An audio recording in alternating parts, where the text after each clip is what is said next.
የአማራ ፋኖ በደብረ ብርሃን ከተማ ዙሪያውን ከባድ ትንቅንቅ እያደረገ ሲሆን ፋኖች በቆረጣ ዋናው መስመር በመዝጋት ከፍተኛ ውጊያ ማድረጋቸውንም አስታውቀዋል። በውጊያው ስለተገኘው አጠቃላይ ድልም መረጃዎችን አሰባስበናል። በቆይታችን በዝርዝር የምታደምጡት ይሆናል። በጎጃም ቀጠና በጀት የታገዘ ውጊያ መደረጉ ሲሰማም አገዛዙ የእግረኛ ሰራዊቱ ሲያልቅበት በአየር ላይ ከባድ ጥቃት መጀመሩን ተከትሎም ለማህበረሰቡና ለፋኖ ኃይሎች ከፍተኛ የሆነ ጥንቃቄ መልእክትም ተላልፏል። እኛም ወደ እናንተ የምናደርሰው ይሆናል። አብይ አህመድ መፈንቅለ መንግስት ሊደረግብኝ ይችላል በሚል ከፍተኛ ድንጋጤም በመዲናዋ ከፍተኛ የሆነ ፍተሻና በአመራሮቹ ላይም ጥብቅ ክትትል እያደረገ እንደሚገኝ ምንጮች ገልጸዋል። ይህ በእንዲህ እንዳለም አርበኛ ዘመነ ካሴ ከሰሞኑ ያስተላለፈውን መልእክት ተከትሎም አረጋ ከበደን ባህር ዳርም ፋኖ ሊቆጣጠር ይችላል በሚል ከፍተኛ ድንጋጤም ላይ መሆኑ ተረጋግጧል። በከተማዋ አዲስ ኃይል እያንዣበበ እንደሚገኝም ምንጮች ከስፍራው አድርሰዋል። መረጃውን በዝርዝር እንመለከተዋለን። ሰላም ጤና ይስጥልን ክቡራን ቤተሰቦች እንደምን ቆያችሁ? ይህ ሰንሰለት ሚዲያ ነው። ሰንሰለት ሚዲያ አስቸኳይና ወቅታዊ መረጃዎችን እንደሚከተለው ማቅረብ ይጀምራል። በቆይታችንም ቀደም ሲል በአርዕስቱ ያስደመጥናችሁን ዜናዎች እንዲሁም ሌሎች መረጃዎችን በስፋት ወደ እናንተ እናደርሳለን። እናንተም ለቻናሉ አዲስ ከሆናችሁ ሰብስክራይብ እንዲሁም ቪዲዮ ላይክና ሼር እንድታደርጉ በትህትና ይጠይቅን። በቀጥታ ወደ ዝርዝር መረጃዎች ያለፈን አብራችሁን ቆዩም።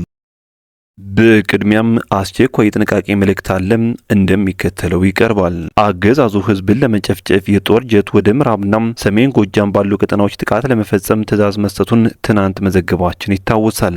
ሆኖም ዛሬም አገዛዙ በርካታ ጀቶችን በማሰማራት በተለይም የቴዎድሮስ እዝ በተቆጣጠረባቸው ቀጠናዎች ከባህር ዳር እስከ ቡሬና በከፊል ደንበጫና ማቻክል ወረዳ ባሉ አካባቢዎች ጥቃት ሊያደርስ እንደሚችል የገለጹ የወታደራዊ ምንጮቻችን ጥቃቱ በቀንም ሆነ በሌሊት ሊፈጸም ስለሚችል ባትሪ እሳትና ብርሃን አንጸባራቂ ነገሮችን ባለመጠቀም ፋኖ ራሱን ከጥቃት እንዲከላከልና አስፈላጊውን ጥንቃቄ እንዲያደርግ መረጃው ለሁሉም ይዳረስ ሲሉም ምንጮች መረጃውን አድርሰዋል። በቀጥታ ወደ ሌሎች መረጃዎች እናልፋለን። በአማራ ክልል እየተካሄደ የሚገኘው ጦርነት ተባብሶ ሲቀጥል በክልሉ የተለያዩ ክፍሎች ውስጥ በአማራ ፋኖ ኃይሎችና በአገዛዙ ኃይሎች መካከል የሚካሄደው ከፍተኛ ጦርነት በድሮና በከባድ መሳሪያዎች ተደግፎ ዛሬም እንደቀጠለ ይገኛል። በክልሉ ከሰሞኑ በተደረጉ ውጊያዎች የአማራ ፋኖ ኃይሎች ከባድ ተጋድሎችን እያደረጉም በየዕለቱ የድል ብስራቶችንም እያሰሙ ነው። ከትናንት በስቲያ ህዳር 7 ቀን 2018 ዓ.ም አመሻሹንም ትልልቅ ድሎች የተመዘገቡ ሲሆን በተለይም በሸዋ ቀጠና በአንኮበር ከተማ ዙሪያም በመከላከያና በአድማ ብተና ኃይል ላይ ጥቃት በመክፈት በርካታ የጥምር ኃይሉና አባላት በመደምሰስ የአማራ ፋኖ ኃይሎች ድል መዝገባቸውም ይታወቃል። በሸዋ ጠቅላይ ግዛት ከደብረ ብርሃን ከተማ በቅርብ ርቀት በሚገኘው በተኩለት አውራጃ ባንኮበር ወረዳ ልዩ ቦታው ቀንዲ የምትባለው ቦታ ላይ የሸዋ ጠቅላይ ግዛት እዝ የመሐመድ ቢሆነኝ ኮርቃኞች በሰነዘሩት ከፍተኛ ጥቃት ከደብረ ብርሃን ከተማ ወደ አንኮበር ከተማ ሁለት አይሱዙ ሙሉ ተጭኖ ሲሄድ የነበረው የመከላከያና የአድማ ብተና ጥምር የጦር ሰራዊት አብዛኛው ሙትና ቁስለኛም መደረጉም የተሰማው።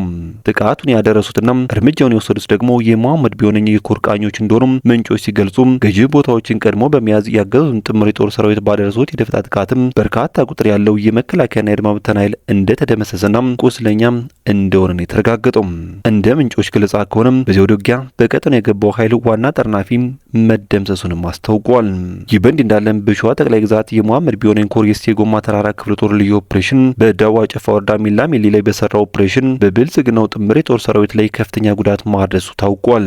የሸዋ ጠቅላይ ግዛት እዝ የመሐመድ ቢሆነኝ ኮር የጎማ ተራራ ክፍለ ጦር ሻለቆቹን በተለያዩ የሸዋ ቀጠናዎች በማንቀሳቀስ ከወንድም ክፍለ ጦሮች ጋር በመሆን ሸዋ ላይ የገባውን የአየር ወለድ ኮማንዶ አባላት በማዳከም ስርዓቱን እየናደ ያለ ጀብደኛ ክፍለ ጦር ስለመሆኑም ተመስክሮለታል። ሆኖም በክፍለ ጦሩ ልዩ ኦፕሬሽን ቡድን የተሰራ ወታደራዊ እንቅስቃሴዎችን ውጤታማ እያደረገ አስደማሚ የደፈጣ ጥቃት በዳዋ ጨፋ ወረዳ ሚላሚ መገንጠያ ላይ ትናንት መፈጸሙ ታውቋል። ለተከታታይ 20 ቀናት በላይ ካገዛዙ አየር ወለድ ኮማንዶ ጋር ውጊያ የማድረግ ልምድ ያላቸው የጎማ ብርጌድ ፋኖች በተለይም ህዝባቸውን በወዳቸው የለወጡና ለስርዓቱ ካደሩ ካድሬዎች ላይ ካምፓቸው ድረስ ዘልቀው በመግባት ከያሉበት በመልቀም በጠላት ላይ ከፍተኛ ኪሳራ አድርሰዋል ነው የተባለው። የጎማ ተራራ ክፍለ ጦር አናብስቶች ዙሪያውን ባለ የጠላት ቀጠና ውስጥም ድረስ ዘልቀው በመግባት በዳዋ ጨፋ ሚሊ መገንጠያም በጠላት ኃይል ላይ ባደረሱት ፈጣን የደፈጣ ጥቃት ቅላቷን ተመታ ከባድ ቁስለኛ የሆነች አንድ መርማሪ ፖሊስን ጨምሮ 3 ፖሊሶች ላይ ከባድ ጉዳት ሲያደርሱም አንድ አድማ በታኝ ደግሞ እስከ ወደኛው ተሰናብቷል ሲል ነው የፋኖ ቃል አቀባዩ የገለጸው። ከዚህ በተጨማሪም በርካታ የመከላከያ ሰራዊት አባላትን ሙትና ቁስለኛ ማድረጋቸውም ሰምቷል። በትናንትናው ዕለት በኤፍራታና ግድም ወረዳ የአማራ ፋኖ ብሔራዊ ኃይል ደቡብ አማራ ቀጠና አሳምነው እዝ አዚዝ ያዕቆብ አንደኛ ኮር የ7 ለ7 ክፍለ ጦር ደመላሽ ሻለቃና የ7 ለ7 ክፍለ ጦር ቃኞች በትናንትናው ዕለት ኦፕሬሽን ስራዎችን መስራታቸውን መዘገባችን የሚታወስ ሲሆን ሆኖም የአማራ ፋኖ የነጻነት ትግል ከጀመረበት ሰዓት ጀምሮ ሁልጊዜም ውጊያ ላይ የምትውለው ሻለቋም እንደለመደችው በታሪክ ላይ ታሪክ እየሰራች የጀግንነት ልኳን እያሳየች ስትሆን የሰባት ለሰባ ክፍለ ጦር ቃኞችና የደመላሽ ሻለቃ ከአጣዬ 3 ኪሎ ሜትር ወጣ ብሎ ተረተር በተባለ ቦታ ላይ በነበረው ውጊያም ድልን መቀዳጀታቸውን ይሰማም። በወደ ውጊያው ህዝብን መቆሚያና መቀመጫ ያሳጣው የሀገር ጠባቂ ነው ባዩም የብልጽግናውን በራስ ጠባቂ የ103ኛ ኮማንዶ ኃይልና ወደ አምላክ የሆነውና የአማራ ህዝብን በገንዘብ የሸጠው ሚኒሻ ጋር በመሆን ካሳምናው አነስቶች ጋር ባደረጉት ውጊያም ሙትና ቁስለኛ ከማድረግ በላይ ትልቅ ኪሳራ እንዲያስተናግዱም ተገደዋል ነው የተባለው።